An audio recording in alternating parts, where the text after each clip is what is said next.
We're back with the Mythic Dungeon International live from Sydney, Australia here as we're going into the last series of the day between Method NA and 40K here with an EU and Western dominated upper bracket here. Very interested to start seeing how this one's going to come out, especially because I feel like Method NA not only has had a pretty solid ride through the upper bracket, but they're also going into Toldagor first tier sours, and while they had a couple kinks early on, they've just crushed this dungeon historically.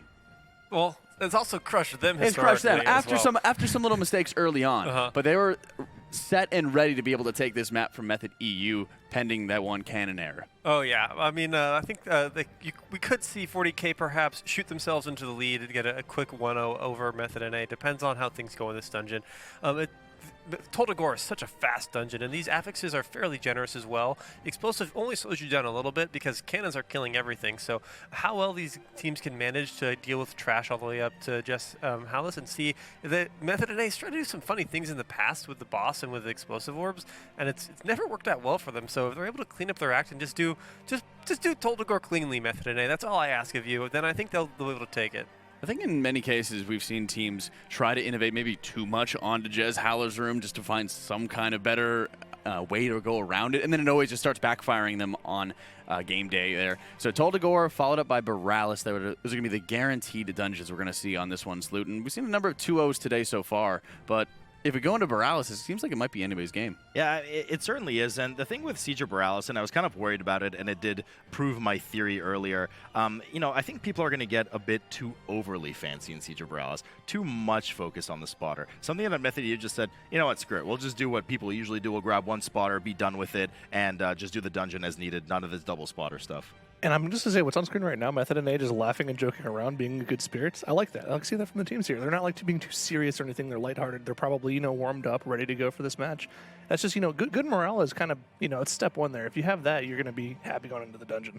You would know just as well as anybody going through those under bracket games or lower bracket games can be so grueling for them, and Method NA has been that team constantly living in the lower bracket, so they're trying to make sure they don't make that happen and they can move on into the upper finals against their nemesis in Method EU. Toldagor's been a fun dungeon for them a lot of times once they've gotten those kinks worked out, but Boralus in particular, Sloot, with the spotters, it seemed like Dr. J's team tried to play a little too fancy, as you mentioned. It reminds me of Week 1, the series we just had, Week 1 of the MDI Cup, where we saw some fancy stuff in the first games versus Method EU, and Method EU just went straight at it with typical strats and just killed the mobs nice and fast, and that's exactly what their approach was with Boralus, and it worked out. And Boralus is certainly a dungeon that's far from optimized for these MDI teams, because we just really haven't seen it before this dungeon right now, so it certainly will be anyone's game. And I mean, just talking between the two teams, 40K already said Siege is the worst for us because, well, frankly, we just aren't used to it. And on the flip side, we're starting with Toldagor, that Method NA feels is their strongest dungeon. So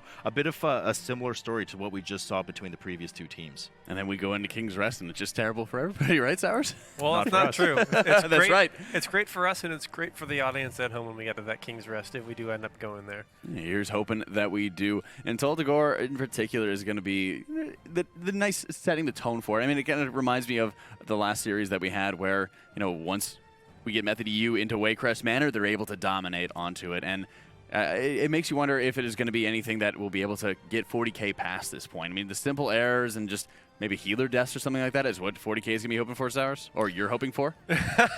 Well, everyone's always hoping for that when it comes to these two teams, where a lot of the time it comes down to teams defeating themselves as opposed to you finding a way to sort of accelerate yourself over the other team. So as long as you're just playing the best game that you can possibly play, and then you're kind of hoping that either your best game is better than your opponent's, or that your opponent has some sort of critical mistake. We saw Abracadabra. They had a 0-death run through that Waycrest Manor, right? But they ended up still losing because they gave their best, but their best wasn't enough. And so sometimes your fate isn't in your own hands, and it's going to be up to these teams to have the superior route so that they can execute it cleanly, and then they don't have to count on their enemy healer dying so that they can get a win here. I think it's the interesting other side of the equation is Siege of Boralus is also something that we're not even going to see at all tomorrow. So any teams that might have fallen to the lower bracket are trying to see some kind of different strats and see if they can adjust something when they're practicing. They don't really have any kind of advantage in that area. Is ironic. They're kind of looking at a couple other dungeons which have already been fleshed out. Yeah, and of course something else to talk about here on the side of Method NA is, from all of our talks with teams, Method NA is the only team that's playing Horde in Siege of Boralus, so we'll be able to see both sides of the coin here. I believe everyone else is playing Alliance, I believe. Yeah, you know, what's kind of interesting too is when we interviewed Method NA and we're like, well, why are you playing Horde? And they went, well, I don't know, it's just that's why it's comfortable and we didn't see any reason to, and I'd be curious to. And then we talked to every other team, save I believe one, and they're like, we're playing Alliance, and we're like, why? They're like, because it's just superior, it's better routing, it's better mob count, and we're like, uh-oh. So it could actually prove pretty disastrous for Method NA going with that Horde choice on Siege of Boralus and map 2. But it's actually something else. Talking to other teams, they're like, wow, we don't actually know why Method NA is playing Horde. Maybe they know something we don't know. So, it's funny because, these teams kind of like, they don't really know. But we see it again. Frost Mage and Mistweaver Monk from 40K. All right, we're getting the Mistweaver Monk here. Once again, I'm excited for a little bit of redemption here. Who's going to battle Rez? Don't, Sours, just don't die. Right, you only need a battle res Forehead. if somebody on your team actually ends up dying. So as long as they're able to do this dungeon cleanly with no deaths, which we have seen happen in the past, then perhaps this comp that doesn't even bring a battle res will be the ideal comp. I mean, maybe Elsraz just starting a trend here. It's happening. I mean, it happening before our very eyes here. But Method NA, no doubt having the favor of Twitch chat here at 77% as we go into Game 1 between Method NA, 40K on Toldagor. There's a Mistweaver? This is absolute madness right now as the teams get ready to bust right out the gates here. 40K mass stealthing and getting right in the face of the Sand Queen coming up here in just a moment. Method NA following suit as well. Not only is there a Mistweaver, there's a blue rogue. I don't even know what that does. We're going to have to actually... Can you check for that, Jack, in the back thing? Thank you. Dude, that blue rogue, I mean, it's got to do some single target damage for sure. What's most interesting to me that all Frost Mages seem to be doctors. We have Dr. Wolf Disco, we had Dr. J earlier. So perhaps if you're looking for your MD, you should roll a mage in World of Warcraft right now. 40K has once again popped their Bloodlust quite early into the encounter. Hopefully no kind of... pop coming in on Rentari that we saw fall quite early. Now, they're playing this kind of hardcore comp, if you will. Let's call it that, Zyro. If they die, there's no coming back. There's no battle res available for 40K at all. Method NA, once again, biding their time, being patient and waiting for the Sand Queen to do that first upheaval before committing their Bloodlust, and they want to combine some trash with that. And I'm not even sure that Bloodlust on the pole there is even working out for them because they're only 4 or 5% ahead on the boss, and they do have all that extra AoE cleave that they're dealing with as well. So, Method NA is going to pop their Bloodlust here after the upheaval. Even if they plan on using it at all. Even if they do, by the looks of it. I mean, they're just not going to be that far behind. I don't know if that Bloodlust is really very good at all. I know. I mean, we saw with Method NA earlier as well. You were commentating their mother load, and they held on to their Bloodlust a very long time. But it was all very well planned. I mean, they planned it ahead of time. There's no mistake that they haven't pulled their Bloodlust yet. And we do know a lot of the difficulty comes in the form of just Hallis's room upstairs. So we'll see if that's where they decide to commit it, because they're certainly not going to do so right now with the boss at 28%. At least I would expect them not to. Not far off, of course, though. 40K at 22%, just ahead of Method NA, plus 6% on the board for trash right now, with a lot of the extra trash that they're pulling in to buff that single target damage coming in from the mage. Yeah, and I mean, looking at this boss realistically, they're probably both... They might not get the last of people here, but that Bloodlust really only got them that extra trash percentage because their bosses are exactly the same HP. They're going to go down within 10 seconds of each other, no problem. Yeah, no problem at all, as 40K, 7% trash on the board, finally finishes up that first boss and hustles right into the sewer area, going upstairs in just a moment, and they will rocket right past that double thug, which is present here in the teaming dungeon. Of course, usually there's only one available. Method NA following suit actually brushes through ahead of them and goes on up through the hallways, getting ready to drop aggro with that Night Elf Shadow Meld, and then they will true CC double sap these mobs on the side, and they will open up the gates. But it looks like 40K, they're actually just rocketing right through, pulling them, and then they will drop threat here on the side as we see the fish fees going down, a ring of peace behind them, just in case. Shadow Melt has been popped here for 40K as they're already upstairs in the Jess Hallis area. Method NA getting ready to go past these two speakers. It's interesting. I don't think either of the teams is planning on going towards any of the buffs that they need to get. They might have just kind of only gotten the buffs on the side that they ran by and then went up to the boss. Those buffs are pretty significant. If you get that melee attack power buff on the right side, it can provide a substantial amount of damage to your group. So, seeing them kind of just go straight through that room without really going out of their way to get the buffs is pretty interesting. But 40K, of course, laughs in Frost Mage. I was just about to joke, but a lot of damage coming in here for 40K right now as both rogues drop sub 10% HP. Fortunately, no proc coming in for either of their cheat deaths, I don't believe, at least, as Just Hallis has been pulled through the wall here. 90% already for 40K. Seeing some of the pulls earlier, as we do know Method NA has committed their Bloodlust and will be dealing with the trash before pulling the boss, trying to proc that Reaping on top of Just Hallis, which was so close to costing Nerf Clap his life right before we had to do the remake here. So 9 seconds left on Bloodlust for Method NA as they pulled Jess Howless finally on the side. Fourty K has already dealt with the trash. They're making sure to deal with all the explosives in the alley there as well. 10%, and Jess Howless already 78% on the board.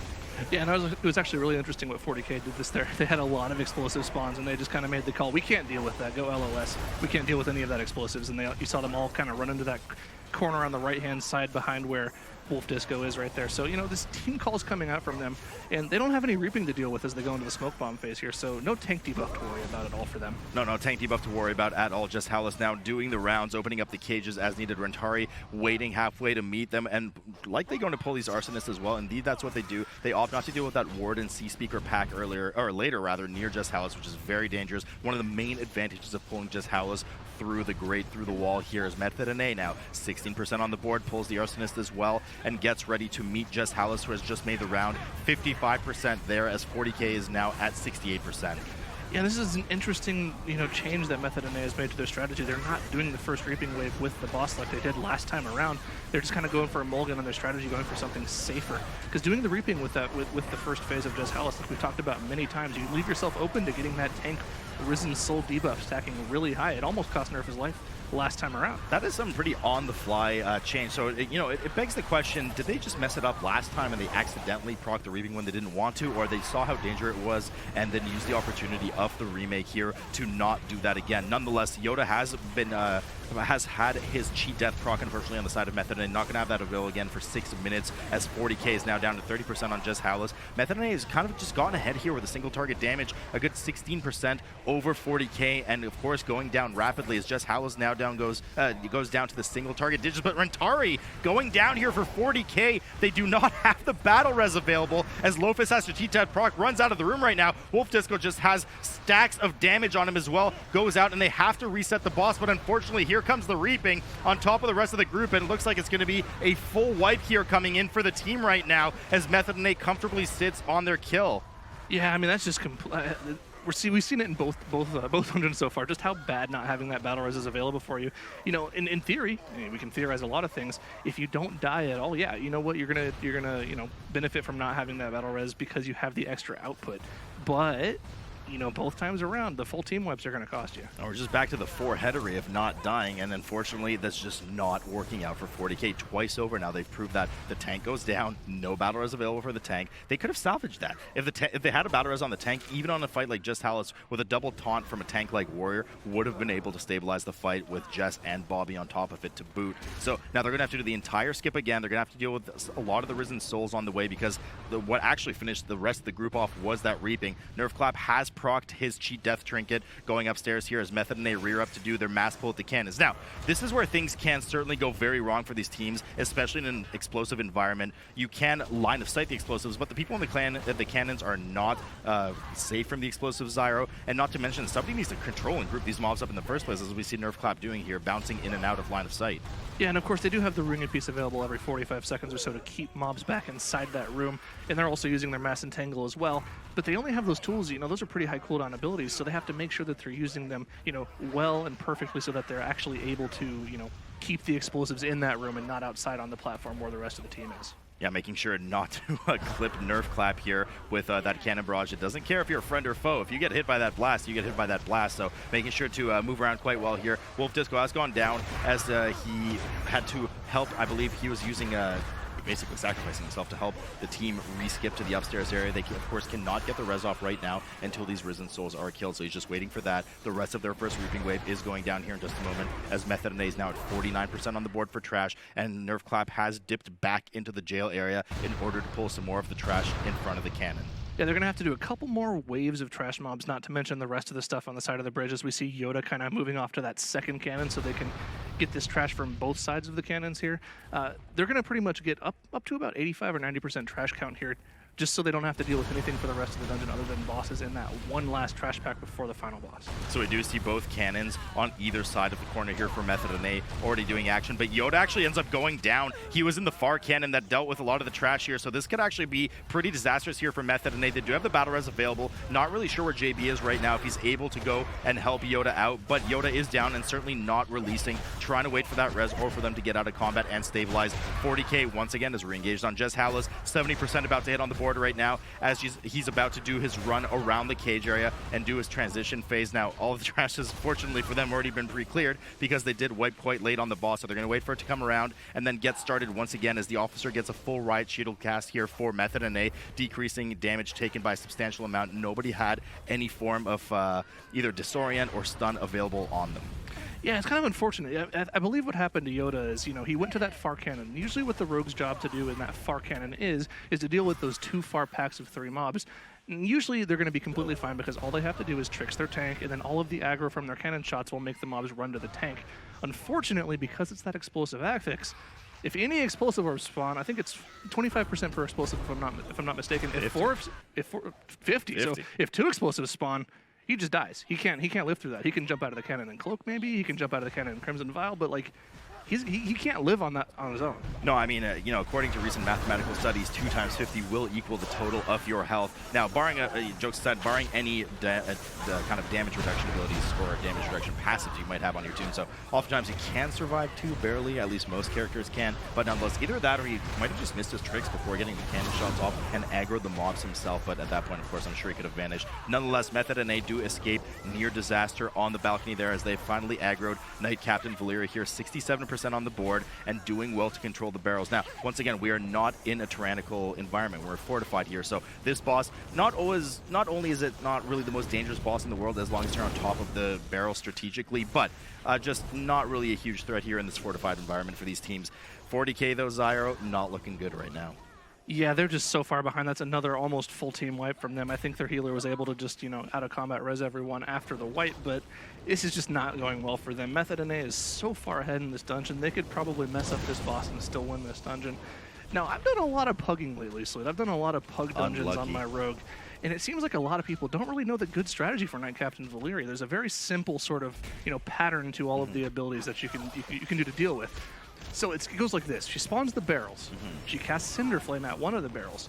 All you have to do is move that one barrel, and then after the Cinder Flame, you can stack them all up nice and clean. And we see these teams do this non-stop in this Toltegar. Yeah, no, and they're doing quite well. Now, eventually, you do have to move all of them out of the kind of fire zones that she puts on the ground, so you can't... I mean, you could move them forever, but at a certain point, it becomes quite irritating to do so, and we'll start to get some damage loss. But certainly, there's a nice pattern, as you mentioned, to start rolling around on this boss in order to maximize DPS output for the melee, so they don't get trapped too often on the side. Loaf is down here, and Rentari getting quite low as well on the side of Fourty K, as we have Dr. Wolf Disco, go down as well. So they're down to 3 members. No battle is available as Rentari charges back in and pops that spell reflect, just trying to stay alive just a bit longer right now as Igloo is pumping as much healing as he can to help them stay alive, but 2 DPS are down. It's going to take them ages to finish off the rest of this trash that is plaguing them right now. 13 deaths on the board here for 40k as Method NA only has 1 death on the board and is looking to pull the rest of the trash here and likely shadow meld the rest of the trash off once they proc the 5th Reaping Wave up near Korgus. It's important to mention for 40k, they're so far behind in this dungeon. They haven't even killed Jess Howless yet, so they don't have that checkpoint in the middle of the dungeon for them to release that. That's why you see neither of the DPS releasing at this point. They're just waiting for a full-on, AoE res from their healer, so that's why they're just staying in combat here trying to finish this off. And Method NA is just now finishing off the trash count, and they're going to have to deal with this Reaping. You can't outrange this Reaping at this last boss here at all. Oh, you can? I beg to differ. We'll see in just a moment. But I believe it was done earlier, actually, by Method EU.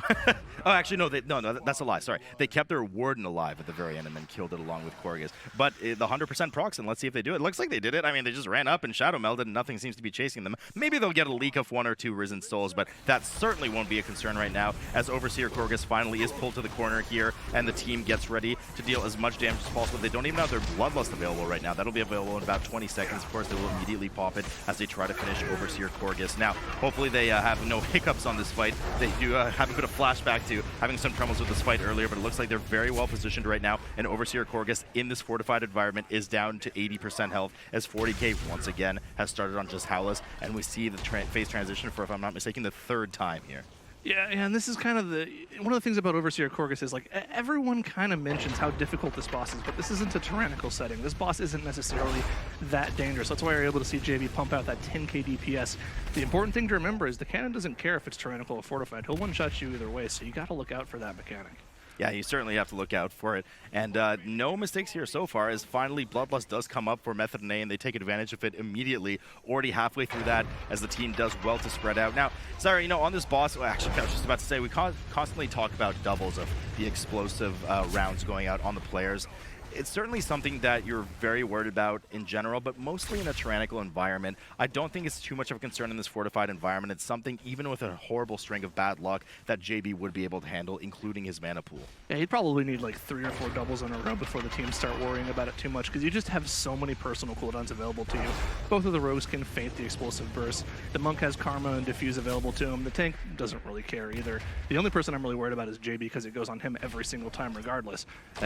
On this fortified setting, it's not really going to do much to you. Nah, no problem for them right now. Overseer Korgus at 13%, 12% now for Method NA, and rapidly declining in health as they look to finally close down the third go at this Toll de Gore right now. Method NA with a nice dominant performance. They said it was one of their strongest maps, and they showed it right now. Method NA takes the first game 1-0 over a struggling 40K.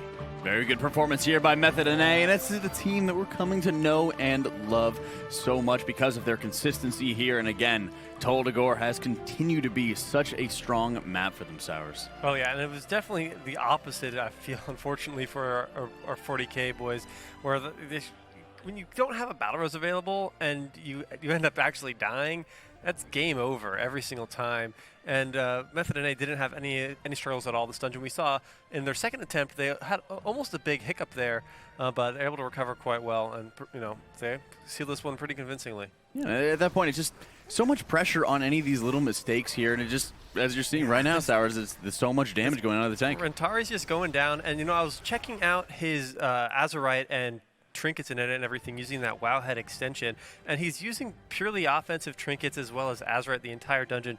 And you think if you're going to risk not having a healer in these dungeons, that you'd want to try playing at least a little bit more defensively, because you do 0 DPS when you're dead, and if you don't have a battle res, dying is game over. And because of that game over for 40K, Method NA was able to clean out this dungeon very cleanly. There was a couple of points in time on Korgus there where their health got chunked quite low, but not an issue at all for JB. Very seasoned healer. Yeah, I mean, Rentari was wearing the complimentary Bonsomni's trinket. I mean, he had Bonsomni's bargain on it, did proc, he did have that cheat death available, but that's pretty baseline for all the tanks that we see in these dungeons. And as you're saying, Sours, I mean, when you're really just having the maximum risk factor, the maximum hardcore mode, if you will, I mean, if you go down, you don't have the safety net of an Unholy DK typically that we see, or of course the Resto Druid that we see being able to res you, you probably do want to bunker up just a bit more than usual. I think the most scary thing about it is running without a battle res when you're so limited on full team practice, right? When you're bringing somebody in new to the table and you're finding it where, oh, we actually have only been practicing together for a couple days, maybe a week tops. And I know they're kind of cycling through a couple different people because they weren't sure who they were going to be able to get. So that just kind of compounds the issue. And I'm very curious to see if they're going to stick with it on Siege of Boralus. But before we go to that point, we are going to be taking a quick break. So don't go anywhere. Game 2 between Method NA and 40K will come up right after this. 40K is down 1 against Method NA as we go on into Game 2 on Siege of Boralus. We've only seen this a little bit thus far here, Sours, so I'm very interested in starting seeing some of the innovation that we're going to look at for the routing in particular. Oh yeah, and especially if Method NA is going to be playing Horde in this dungeon, we'll see a completely different start of the dungeon, as well as a different first boss in this dungeon, where now the boss has a different name, but he actually ends up doing all the same abilities. I've heard that there are some differences in how he summons the ads during the encounter. I don't think that'll end up actually affecting either of these teams here. They're both very experienced, but this is definitely the dungeon where it's the most of coin toss possible out of a win from either of these teams. We'll have to look very closely on that one. With Sergeant Bainbridge versus Chopper Redhook, I believe it is. With Chopper Redhook, I believe the ads will continue to spawn throughout the entire encounter, but if you do kill the first set of ads for Sergeant Bainbridge, then as long as you CC the next wave, that no more will spawn from that point. So with Tyrannical, Skittish, Necrotic, I think Sloot with just how long you're going to be in combat, just a lot of tank kiting that we're going to be expecting throughout this one. Yeah, the Necrotic kiting, and the reason I was looking around so eerily around the desk, somebody stole my notes on Method NA here, and I was pretty sure what I wanted to check here was that Method NA didn't really have much of a comment on this dungeon outside of the fact that they're playing Horde and they had no idea why other people were playing Alliance, whereas everybody playing Alliance said they were doing so because they felt it was the superior pathing and the superior mob count as well. So, but on the flip side, when asked, which is your worst dungeon, 40k replied, Siege. So I'm not really sure what to make of it and where the percentages lie with the two teams. But as you said, Jack, I mean, the only danger, I mean, we have Skittish in this dungeon. Who cares, quite frankly, when you have 1-2 rogues, not to mention a prot warrior. It's really just the necrotic that's going to come down to it. You don't have the cannon control. The cannon in Toldegor helps punt back, helps control the mobs, helps kill them much faster too, and you can spam cast it. Here we just have constantly, you know, necrotic that needs to be tanked by the tank, and not just that, but if the tank needs to start getting out of dodge with necrotic, but you need to keep the mobs localized in order to hit them with that artillery strike, that's where you're going to need to get a lot of play and support, even perhaps from a mage or a mass route. Yeah, that's one thing I really liked about, even though it was a little bit too fancy, Kedabra kind of breaking up some of their pulls where they ended up having their tank take all of the larger enforcer mobs, or I believe it was the crusher mobs, whereas the monkeys were handled up by the mage and they were able to take care of that no problem. We are seeing, going back to the rest of Druid there, we're still staying with the mage though, Sour, so it's very cool. That's exciting. So we'll get to see Dr. Wolf Disco go at it once again. I'd love to see at least one mage win at these cups. And we'll have to, we've never seen either of these teams run a Siege of Boralus before, so we have no reference point to see just how fast they'll be going in here. So whether or not, like, these teams have created a superior route to each other, that's going to be decided here. We saw Method EU earlier in this dungeon get quite a bit of kill count at the beginning of the dungeon, which isn't actually possible if you go through this as Horde here. It's much easier to get that kind of count as Alliance.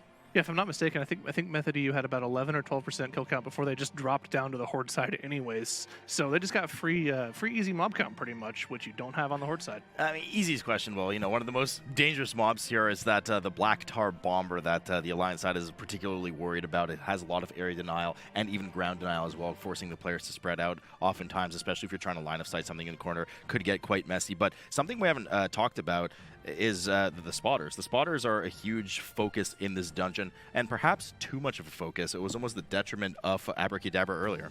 Yeah, I think in many ways it can be kind of a pain and kind of an annoyance. It's more of an elongated cannon, for example, that you don't have as much control over. But when you're using it on bosses, especially in the last boss for Vikgoth, accelerating the fight as rapidly as you can is so insanely powerful as we go on into Game 2 between 40k and Method NA. All right, Zara, be honest with me. Did you steal my notes on Method NA? You know, we'll talk about this. We'll talk about this later. Both teams heading right out the get-go here. Now, Method NA, as we know, is playing the Horde side, so they're starting downstairs, and they're actually opting to skip all of the trash available to them under the bridge area. They just mass stealth right through. Did they even double mass stealth by the looks of it? They actually did. Yeah, it looks like they're committing a double shroud, unless they pre-shrouded one of the rogues. Nonetheless, they do just get rid of all that trash, ignore it, as 40k has done a pretty aggressive pull here at the start. We can already see an Enforcer in their Wavebringers, something that's available on both factions, but there is the double bombers, and there we go. Some of the bombers, air denial on the ground, something you don't see on the Horde side, can pack quite a punch. Yeah, but we see on the side of Method NA, they're just going straight to the boss room, pulling both trash packs here. This is a pretty massive pack. But the interesting thing that you see is you see Lighty Monk sticking behind, making sure he's tagging every single one of those gutters just for that free extra mob count. Yeah, it's really important there. You have to tag the gutter before you tag the opponent that it's with, because if the NPC is the one that kills the gutter, you actually lose on the, I think it's 0.3% trash count, if I'm not mistaken, something like that. So very important to tag the right mobs at the right times, as 40k finally has committed one of their mass stealths here, has done a fairly substantial pull here into the first boss's room. And of course, they are Alliance versus Horde with Method NA on the side, who has committed their bloodlust right now. Yeah, that was a pretty massive pull from them. Like I mentioned, both pulls, both massive packs in this boss room. So, you know, it's a pretty safe pull. I feel like these teams, this is the first time we've seen Siege of Boralus, right? And we've only seen one run of it with two pretty significantly different strats. So I wouldn't be surprised to see, once again, two more completely different strats, because there's no way these teams have had like any time to go back and practice, considering they played back-to-back. No, absolutely, and we did see a bit of a sneaky pull there coming out from the side of Method NA. We saw Nerfclap just do his weapon throw on two mobs outside of the boundary of the first boss's room. Sergeant Bainbridge being the one that the Horde fight versus, of course, Red Hook on the side of Alliance. Method NA did pull those two mobs perfectly. Now, Marauder's not too dangerous, not a lot of health, but they do debuff the tank with an Arcane Strike. That does increase your damage taken by 15% stacking. But this boss oftentimes just is kited around in a circle by a fixated member in the group. So really non-existent tank damage on this fight right now, as Method NA will soon be proccing their Reaping and pulling it on top of this boss. And of course, the main mechanic of this fight is that Iron Gaze, right? He'll target a ranged member of the group, and because the healer's the only ranged member, he'll just pretty much always focus the healer on the side of Method NA. The mage could be a target for the side of 40k, but just looking at Method NA, the healer will always get it. Now, of course, the ideal situation is to kite that Iron Gaze into one of those 3 bombs on the ground. If you do kite the boss into the bomb, the boss will take 50 I believe it's 50% increased damage for about 6 seconds. I think 15. It's not as big as you think, but the initial hit as well. Sure, it's an increased damage plus damage to the boss, so it's pretty significant. In addition to that, he doesn't do the chain pull. He doesn't do the AoE area of denial around the boss, which makes your melee not be able to do damage. It's just pretty good to kite it into the bomb.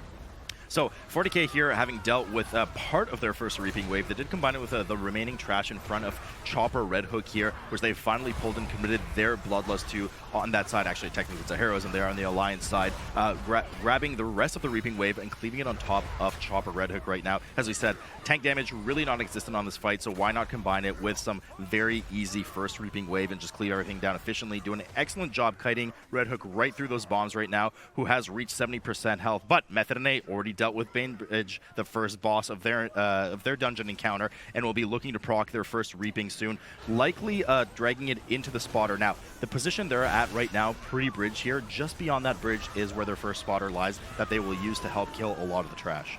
Yeah, and something else of note here is that Method EU had 46% mob count before killing the first boss on that Alliance side, whereas Method NA only had 19%. We're just going to have to see where they get all of that extra trash count from. They can pull the spotter into these side packs here for a decent amount of extra count, but it's not going to make up all of that extra mob count all at once. There's no way. And well, one thing also to note is that Method EU played Alliance, and Method NA is playing Horde. And Method NA, one of the things that all the teams constantly talked about that were playing Alliance for this dungeon was the increased mob count and accessibility that they had while playing Alliance, something that Method NA is not doing. So it's really no wonder that they are lower percent, but not that much lower percent. I mean, that's 30-ish percent, 25-ish percent that they were versus their EU counterpart. Nonetheless, Method NA here at 33%. Half pull the spotter are nuking as much of this trash down along with that Reaping Wave as possible. 40k now still at 25% on Chopper Red Hook. They are certainly starting to fall a bit behind, but so much of this dungeon is dependent on that spotter play later, Zyro. Yeah, I mean, we talked about it before the dungeon. Like, the spotter play is one of those things that is definitely very useful in the dungeon, but you definitely can overplay around it, right? Sometimes it's just better to not have to deal with that extra, added aspect of always being in combat, things like that. It just kind of makes the dungeon a lot more of a nuisance to deal with. Sometimes it might just be better to go through and, apply face to everything rather than trying to have the spotter do it for you. And certainly Mage not the most comfortable in this fight. If they're the ones targeted by that Iron Gaze, they have to constantly run around in circles, and they certainly lose some damage. Not to mention, it looks like they had a bit of a misplay on one of the bombs. It was about to go off. Now, if the players don't get the boss in the bombs fast enough, they will just detonate on the group. So Igloo had to run into it by himself, meaning less damage on the boss. Not just that, but then the Mage was chased. The Mage had to blink away from the hook to not get gripped in. So a lot of damage lost on the side of 40k for the end of this boss, as Method NA has already moved over to the second boss, Captain Lockwood. Yeah, and of course, this is one of those bosses where you just kind of get these small DPS windows where you're able to actually DPS the boss down. Excuse me, sorry. Most of the time, the boss will be on top of this ship here, and he'll spawn 3 adds, 1 cannoneer and 2 kind of smaller dudes. They do have one of the deckhands actually rooted on the ship, so they don't have to deal with them at all.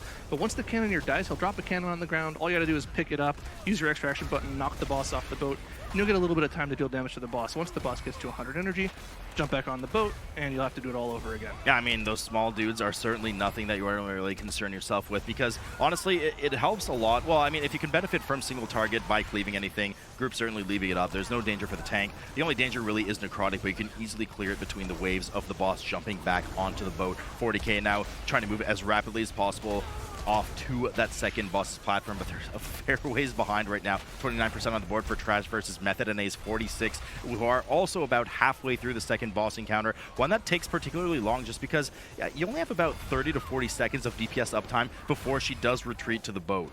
Yeah, and every single time you got to deal with one of these cannoneers once again. And you got to remember, the entire time they have that spotter on the side targeting one of the random players and providing even more area of denial, which is incredibly dangerous in this intermission where you already have to dodge 90% of the platform.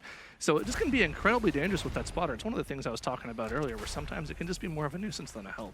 It's interesting here. We see that JB actually mass rooted the deckhands on top of the boat. So if you don't kill the first round of adds that spawn in the phase 2 of this boss encounter, no more will spawn of that type. So the only one that they want to bring down is the Cannoneer. Like I said, not really too dangerous, but they're probably doing it just for extra safety on Nerf Clap. Don't want to have those extra necrotic stacks in this dungeon. So clever play by them there, as Lockwood now hits 25% on the board for Method and A. They'll likely have one more boat phase, and of course, as I say that, she disengages right back onto the boat. Fourty has now aggroed the boss as well, is 11% behind on trash, not to mention about almost the entirety of boss percentage behind.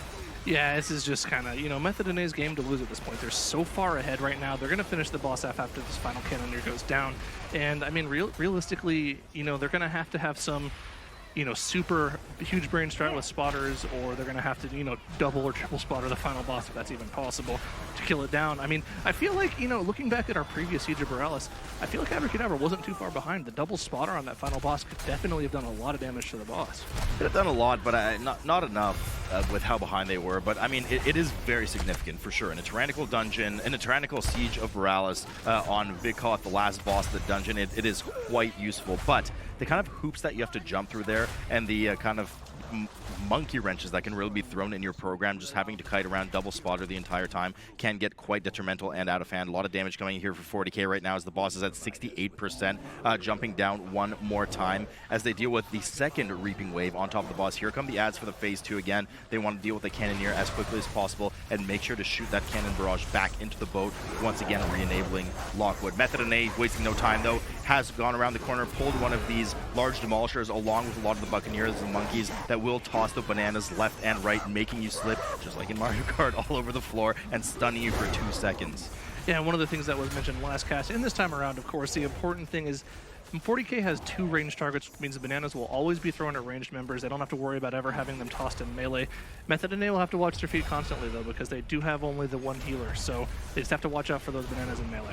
Yeah, no, and the melee, yeah, honestly, they're very hard to see as well with all the other stuff going on in the melee area, but the team doing really well just to very slowly kite and condense all of these sighted artillery casts on the raid, on the group, to make sure that they hit these trash mobs as much as possible. Then that's the whole point of the sighted artillery cast from the spotters, just to have it kill all of the trash and some of the boss mechanics for you, really. As the third Reaping Wave has brought here for Method and A, getting ready to cleave everything down right now. Now, the only problem with these actually there's several problems with these demolishers, but one of them is once you proc the Reaping Wave, we do know, Zyra, that the Lost Souls, actually all of the mobs, have 50% of the original mob's health, and these demolishers have an immense amount of HP. Yeah, it's something like I believe it's even more than 2 times what the other ones have. They have a ridiculous amount of HP for a trash mob, which means that the Lost Souls they spawn with probably have more HP than what the regular trash mobs have. So they kind of need to have a little bit of single target focus on them, and actually having them both below 20% there is, it's pretty good focus damage from them. Yeah, no, good focus damage indeed, as they both go down right now. Now, they have to kill a fresh demolisher there, so if they're not going to skip some of the Reaping Waves later, certainly they'll skip the last one. I'm not sure how they're going to do with the fourth one just yet, but they're getting ready to move on to where one of the next spotters lie right now. We can already see one spotter following them, as we saw that sighted artillery cast on the side. Nerf Clap running around, grabbing everything he can as he runs upstairs into the next round of spotters with the 4 snipers. Now, problem with these snipers is they have the ricochet cast, and that ricochet cast does a tremendous amount of damage. That's why you see constant crowd control being popped up on them. First, we ran in with the intimidating shout. After that, we're going to get leg sweep, and whatever else they can. There's the leg sweep indeed. Whatever else they can to stop those ricochet shots on the group and make sure that they kill them as quickly as possible with that sighted artillery. Yeah, the mob that I like comparing these snipers to are definitely those archers from Blackrock Hold last expansion. They do a massive amount of single target damage to anybody within about 30-yard range. If you're out of range, if you're running a full range comp, they don't really do anything. They just hit the tank. But in this triple melee comp, they will just hit everyone. They'll do a lot of massive group damage. That's why you saw that AoE CC coming out at first for the team here. And, they ended up taking a little bit of damage as they got lower, but they were able to deal with it pretty easily because they didn't take that much damage for the first, 70% of their health or so. And Method and A, really giving the respect those mobs deserve and how dangerous they are. What they did is actually they pulled the entire downstairs area. JB mass rooted everything that was running up the stairs behind them. They first dealt with the snipers, then they broke the mass roots, allowing everything else to follow suit, proc the 4th Reaping Wave, and are cleaving all of that reaping down with the spotters from above. 40k finally has down the second boss and has moved over into this kind of village town area as well, where the demolishers and the Buccaneers lie. They have a fair ways to go to catch up. 0 deaths on the board for both teams, but Method and A just moving light years faster. And Method NA does have both spotters available for this massive AoE trash pull coming here. I believe we saw and Bloodlust. I believe we saw both teams playing it safe, pulling one trash pack, then tagging the boss to get the other 2 trash packs. Because when you do tag the boss in this room, it aggroes all of the trash in the room. We're gonna have to see if they're gonna, go for that actual mass AoE pull, just tag the boss, do all 3 at the same time. Now, the only scary thing here is you do have commanders in the pack, and you can see one approaching right now. The boss is pulled, and all of the trash in the room comes over. Now, commanders are particularly dangerous here. They are not affected by the sighted artillery damage, so the players are gonna have to focus them down. A lot of damage coming in on Lighty right now, as a lot of the poison stacks go on him from some of the mobs in here. Snipers shooting left and right on top of everyone. Lighty getting sighted artillery, making sure to condense it all on top of the mobs. The team's gonna have to do well to focus down the commanders. Huge amounts of damage going out, and Nerf Clap cannot get rid of these necrotic stacks. 5 stacks of poison. Finally, the dispel comes out of JB as Nerf Clap runs into the boss's room. Gotta make sure not to pull that boss. That's gonna respawn soon. Heroic leaves back to the entrance of the room to make sure that all of the mobs are localized right under that sighted artillery. Commanders, very high health still, not affected by that sighted artillery, but they don't care. They're gonna grab them right on top of the 3rd boss, and they're gonna cleave them all down together with that Bloodlust. They look so practiced in this dungeon. Not only did he have those 5 poison stacks, he also had 40 stacks in necrotic. He couldn't get hit by anything, or this pull was completely over, and they'd have to reset the spotters and do this all over again. But they just look so practiced. They're like, okay, we can just cleave these commanders down with the boss now. All we have to do is dodge the charges. Yeah, I mean, that was, you make it sound easy, but that was a scary pull. Now, the further irritation of these commanders is not just the fact that they don't get affected by the sighted artillery damage, but they cast that bolster cast that surrounds all their allies with 70% decreased damage taken. You can dispel it, purge it, etc., but these teams don't have that advantage. But you know what advantage Method and they do have? They are not playing Horde, and they're playing Blood Elves. They could use that Arcane Torrent to get rid of that debuff and ensure that the mass trash pull that they did gets killed quickly with the sighted artillery, so that they don't have access to the 70% reduction. So very well played here, very clever by Method and right now, as Dark Fathom is down to 70% HP, and they're looking to finish off those 2 commanders, putting them up to 98% trash. And Zyra, we know where that last 2% is going to come from after the boss, after the 4th boss. Yeah, this is some of this is one of the most ridiculous things I've seen. Not only do they have to dodge the boss mechanics, they have to dodge 2-sided artilleries going out at the exact same time. They're just creating all these extra void zones on the ground they have to deal with. It's pretty funny to watch, and honestly pretty annoying for triple melee comps to deal with. Yeah. The thing about that is they don't have any cast times, right? So they can keep, technically, if they're perfect playing, they can keep doing all of their damage while moving around in circles around the boss. Yeah, a bit of sloppiness coming here from 40k right now. The 0 deaths that they had earlier has now been upped to 2, so 10 seconds on the board for them that they'll have to overcome with their already massive behind deficit. 67% trash versus Method and A's 98%. They haven't even gauged the 3rd boss, something that Method and A is now at 40% on. So Method and A making a really strong showing here as to why Horde is just fine on this map and disagreeing with most of the other teams that are running Alliance right now. Hadal finally entering the last 1/3 of HP as the spotters are kept mass rooted on the side by JB to make sure that they're not running all over the place. Yeah, I think at this point the best thing to do would be to compare it to Method EU's time, because if they win this match and this series, they're playing Method EU again tomorrow, and they're the only other team that we've seen have a pretty solid Siege of Boralus strategy. If I'm not mistaken, they were within the 18 to 19 minute range, so we'll have to see how that compares at the end of this dungeon. But it just looks like they're really prepared in this dungeon. This strategy is pretty impressive out of it. Yeah, I mean, it's impressive, and I like to see this. I mean, it's certainly riskier playing the double spotter, but if you play it well, they are reaping the advantages of it. It's a pain in the butt for melee. They constantly have to move around, but they're doing really well with it. Look how well these moves are planned from them, just making sure that they constantly wrap around the boss and that melee have no downtime away from the boss. Sided artillery being cast here, and also Zara, they're actually quite fortunate that both sided artilleries are almost simultaneously cast right now. There's no huge desynchronization between them. There's kind of a little bit of downtime, right? Both sided artilleries go out, and then they get a little bit of brief time where they can kind of just DPS the boss the entire time, and then they'll have to dodge a little bit. It's pretty nice for them. But they're going to move down to Vitgoth here, and we're going to actually see how quickly they can kill that boss with that double spotter here. Yeah, I'm curious to see, because we didn't really get a very good preview of it in the previous series, unfortunately, because Method EU had closed out the game. But Method NA getting ready here. JB has, actually no, he hasn't dropped combat, so he'll be starting this encounter with 50% mana. Shouldn't be too bad right now as the entire team rushes over to that gripping tear, trying to break it out as quick as possible to get that engineer out so that he can start repairing the cannon, whilst of course Nerf Clap has run over to the Demolisher and it off tanks it on the side. If you don't tank the Demolisher, if nobody's in melee range of it, it will start to do a halt breaker on the rest of the group that does immense amounts of damage. Yeah, this is why this double spotter strategy is so strong. Every single one of those sided artillery blasts Boralus is doing about 6% of the Gripping Terror's HP, and I believe each one of them ticks 4 times. Yep, that's so right. that's 24% per cast. If with 2 of them, just 1 cast, that's half of the Gripping Terror's HP. That's a massive amount of damage on this boss. Yeah, and they're just executing this perfectly right now. Nerf Clap just dipping in the water first. And now you can't take a swim in the water for too long. There are sharks that will instantly kill you after about 3 or 4 seconds swimming around in there, but you can dip in briefly just to make sure that the Demolishing Terror's frontal shockwave, which it does cast, is aimed away from the rest of the group right now. Here comes the next sighted artillery cast, danced well around the Demolishing Terror this time to make sure they down it, and now they have a fair bit of downtime to just full 5-man team DPS in the back against that Gripping Terror, which is about to be nuked once again by the sighted artillery as it comes down, and they're about to go through the second phase in just a moment. We haven't even had the third boss pulled here by Fourty.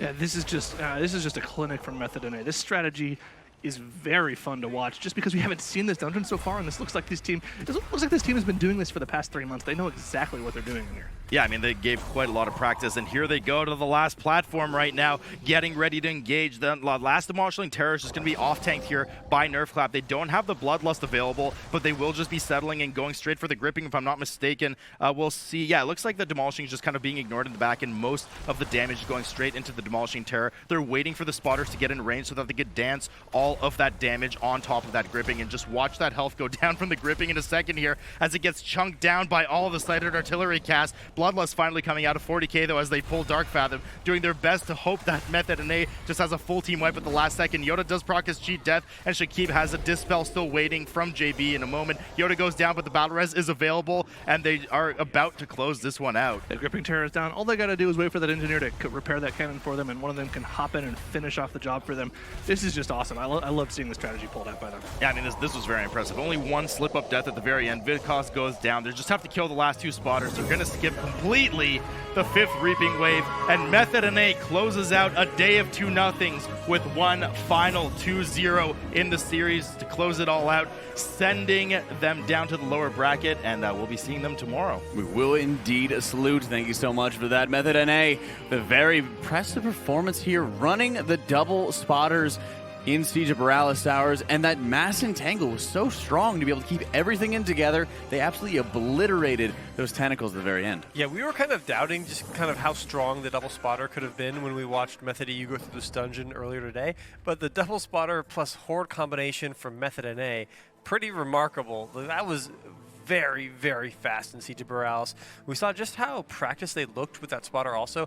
You know, this is a very common strategy to use in this, if you're trying to do a very high key of this dungeon where the spotter damage gets pretty absurd on a high enough key level. And I know Shakib loves bolstering those spotters. He loves working with those. So seeing them put that to great use here in the tournament, in the LAN where it matters the most, is very impressive. Especially since we haven't had anybody else to be able to watch and see and have them copy, for example. We just saw 4 teams have run it so far, and at this point, it kind of seems like Mythic NA has a little bit of a fusion between Abra and Mythic Use. Oh yeah, the Mythic NA, they've only been beaten throughout all the cups by Mythic EU and by Abracadabra before. But in this tournament so far, they haven't been defeated yet, and they're looking very strong. This could be a whole new Mythic NA. We've seen them take games off of Mythic EU in the past, and I think we could very well see them do it again. Perhaps even send Mythic EU down to the lower bracket. I think that would be very exciting if that could happen. The winner of the series that Mythic EU and Mythic NA are going to end up playing tomorrow, it will guarantee an invite to BlizzCon. So that's very good on Mythic NA. They're positioning themselves quite well for the end of the year. They really are, and it's all going to be on the line coming up for this. They want to be able to secure their BlizzCon spot early, and as we talked to them, they still want to be able to stream their practice, be able to have a little bit of a breath of relief once they get to that point. So we will be taking it over to Thist as she talks with Shakib. Thanks, Jack. So it's been a few years since you've been able to compete in an MDI. How does it feel being back and competing at a LAN? It feels great. I never thought I'd get to have this opportunity to come to a tournament. The past couple years, I wasn't able to because of where I lived. But now that I've been able to get residency somewhere else, I'm now able to participate. And it's great to have an opportunity with the boys. And you want to give them a quick shout out? Yeah, I just want to give a shout out to the boys. I'm doing it with them, and we're having a great bunch of fun. That's good to hear. And speaking of fun, you picked Horde in Siege of Boralus. I mean, excellent choice, by the way. It's always the right choice. But do you want to explain why you picked that over Alliance? We basically looked at MDT, which just like shows you which mobs you can pull in for the percentage of the dungeon. And we looked at the Alliance version, and we basically just went, we are not doing this. We are not going to deal with this. This does not look good at all. So we just went with the Horde version and tried to adapt with it. That's great. So now you've got another date with Method EU. What's going to be different next time? Next time we fight against them, I think we're just preparing a lot more. We're hoping we can do better and not. I think we've had moments where we weren't really not prepared, but we just kind of let go a little bit. Like we just had a little screw up, and hopefully we don't get one of those this time. Absolutely. Well, thank you so much for chatting with me. Back to the desk. Thank you, Fist and Shakib, for that one. As you know, it seems like it's also a little bit of a breath of relief that they're not going to be playing, right back to back on that exact same day. Having the 3-day format's got to be nice for them, Sours. Oh yeah, when we were talking with them earlier, they said the exhaustion of having the 2-day schedule, where often they're doing game after game after game, and then playing against Method EU, they can be very tired when they get into that matchup. But now they've got a full day of rest, and they don't play again until the very end of tomorrow, so that'll be really good for them. Yeah, and they really did not look tired at all in this Boralus run here, Sours. Let's talk about that clip. Oh yeah, so this is the power of the double spotter in the Siege of Boralus. We see Lighty runs in, he grabs the boss, it does this reset, and this is really scary. And I've seen this go wrong in so many ways, where with Necrotic against all of these mobs, it can be very easy to have anybody die. You see Lighty dips incredibly low, but that's no problem at all. You see all of these teal circles on the ground are just going to start raining down meatballs on all these mobs, chunking down everything as fast as they can. And then, Nerf ends up being quite low with 40 stacks of Necrotic. He ends up having to run away there. But just the power of having the trash mobs kill all of the rest of the trash for you is very strong in this dungeon.